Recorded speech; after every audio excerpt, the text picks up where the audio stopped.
All right, guys, welcome back. This module is going to piggyback off of the one I just did, which is subluxation, but it's another pitfall that I see is that a lot of chiropractors, they don't carry themselves as the expert, the spinal specialist. They're not the badass that they think they are. You got people right down your street, dentists, veterinarians, your medical doctors that have less education than you over there putting themselves out with certainty and expertise. But yet chiropractors use a lot of minimizing words. They're not the expert. They don't look like an expert. They're sloppily dressed. Their clinic doesn't look like they're the expert. Perception matters. Not just the perception and image of your office, but the image of you. And I know we want to wear jeans and flip-flops and we want to have this hippie vibe in chiropractic and you can do all these things, but you have to consider what the public's perception is. Now, I'm not a white coat whore. I'm not going to do that. I'm not going to wear scrubs. You can do that. People do that, but I ain't scrubbing on anybody. But I'm going to look sharp, and my staff's going to look sharp because what we take care of is a serious thing. So you have to. So whatever that takes, go buy some new shoes. Go buy some pants. Go buy something that fits you. You have to look sharp because people have to take you seriously. So when you walk into that room, you are the expert. You are in control of that conversation. The one with the most certainty inside the day one and day two, and I'm pointing to my ROF room right now, wins. That's how they sign up for care. That's how they do it. They trust you. And you have to look sharper, better than anybody else in your community, not just other chiropractors, but other doctors that they may see. Their OB, their MD, their PT. So I want you to step back, and a lot of people don't, chiropractors especially, we just look frumpy sometimes. We look unkept.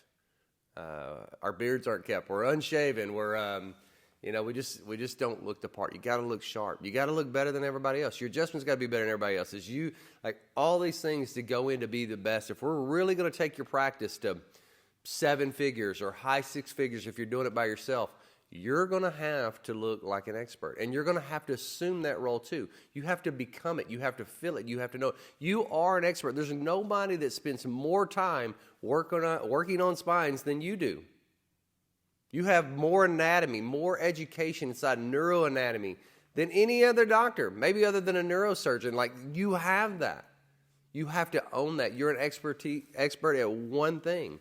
Nobody does that. Nobody's putting their hands on spines and feeling how they move to find something. Nobody's looking at that. Nobody corrects that but you.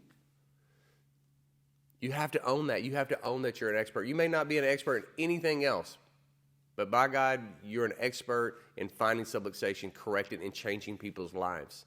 And you have to assume it. You have to change your identity. I don't care what you made on your Part 3 boards. I don't care how many times you had to take your Part 4 boards.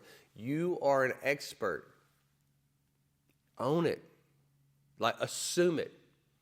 Because you can't go in these rooms. You can't adjust these people if you don't have the certainty that you're an expert, you're a badass, that you can detect, correct, and create results inside of their health. It starts right here. I can teach you how to adjust. I can teach you what to say. But unless you own that you're an expert and you own the devastating effects of subluxation and what it has on their health, it's a moot point because you're not going to win. You have to become it. You just have to assume it. It's not a fake it till you make. Just make the decision today that you're an expert. And nobody knows more about the spine and neurology and health inside of your community than you do. If you just do this one thing, it's a game changer. Your practice is going to elevate. You're going to see more people. Your patients are going to see you differently because the way you dress, the way you look, the way you carry yourself, just assume it today and you're going to be better off. I'll see you on the next one, guys.